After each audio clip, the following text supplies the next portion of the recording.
Let's talk about the game.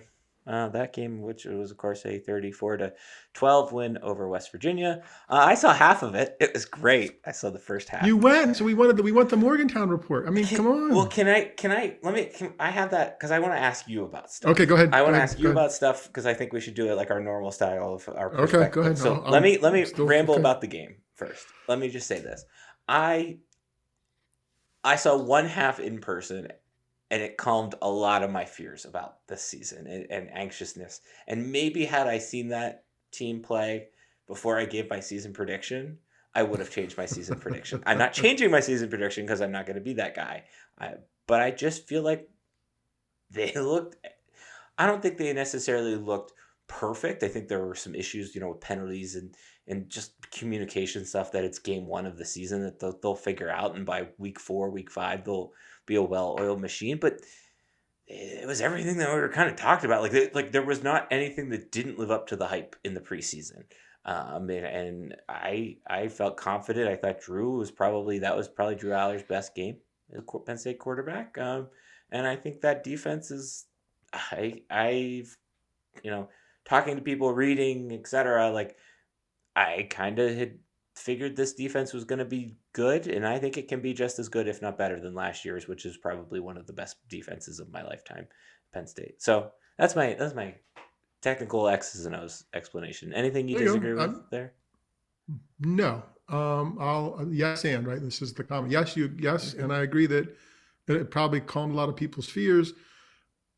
I think the only thing, and it's nitpicky, right, is some maturity stuff, the kicking game a little bit, but some maturity stuff with just how they act, like how they behave in situations. But this was not non-competitive, but they were in control. Like it was their game to win. So how you're going to deal with your success maybe might be a challenge, but I that's minimal with that. So yeah, Okay. there's it'd be nitpicking if anything after the first week. So they did a good job.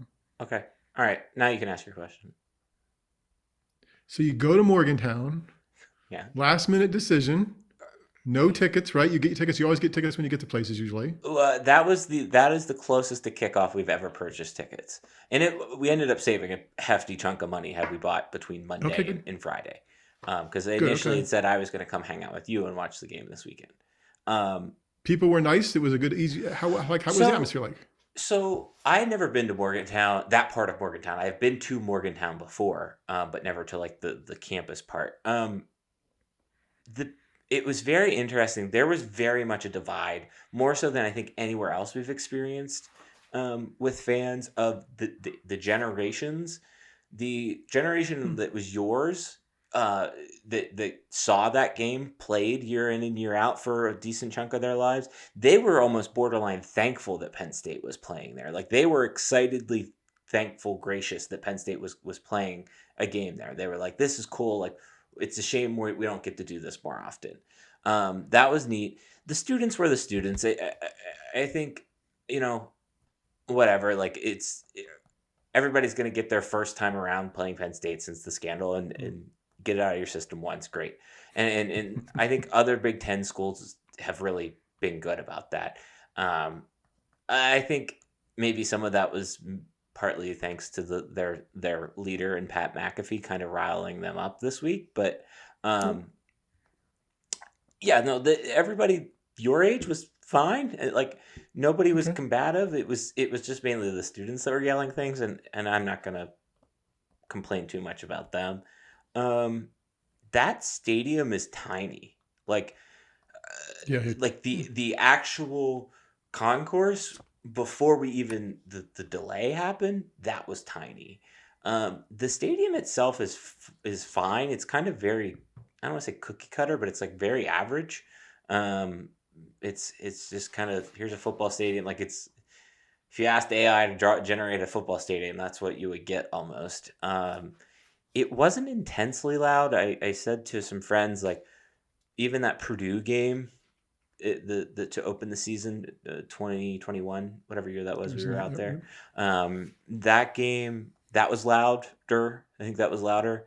There's been other times I've been to other Big Ten schools, certainly Wisconsin, Iowa, Ohio State, Michigan, even Michigan State at times louder. But yeah, I thought that was a good experience.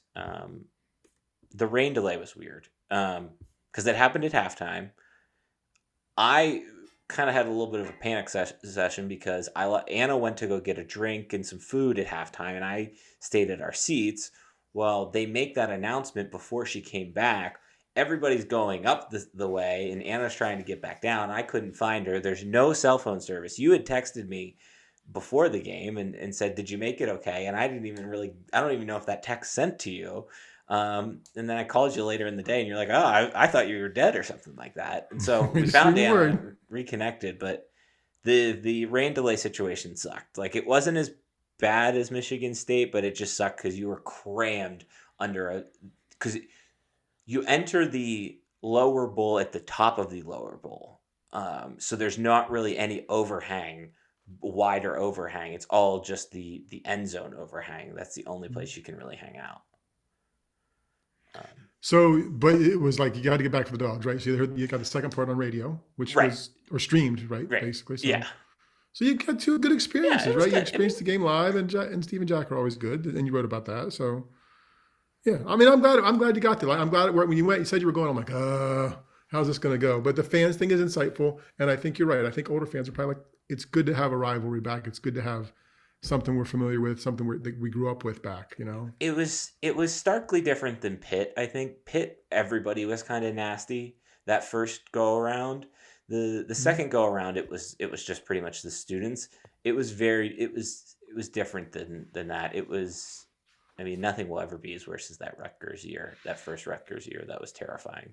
No, and West Virginia's hatred is at Pitt, right? And Pitt's hatred is at us. I mean, that was always the hierarchy of that thing.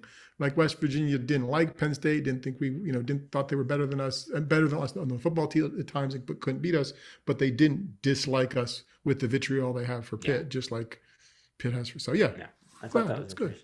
I went back and watched the game, as I always do. But how was the viewing? Or how did you consume the game? How was your experience? With the group together watching Fox? So the sound was in and out in terms of being able to pay attention to it, because there was a room of stuff. But I was just wanted to see the team.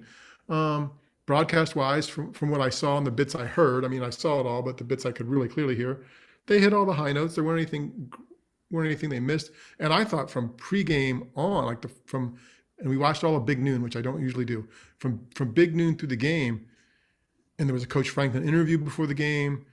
It was a Penn State travelogue. Like, it was, they couldn't have, I don't think they could have been more happy with the amount of stuff they got, you know? Gotcha. And actually I did a peek in on game day because it started earlier, and there's a couple more shout outs to Happy Valley video wise, in terms of the hype video that starts game day. And even the Lady Wilson lyrics, there's a Happy Valley reference that I'm not sure there was a Penn State reference before. Think there was. In the other one, Coming to Your City kind of stuff. So for Penn State nationally, I thought Saturday in general and the game specifically reflected, put them in a great light, right? And it's good for them. I think the disappointing news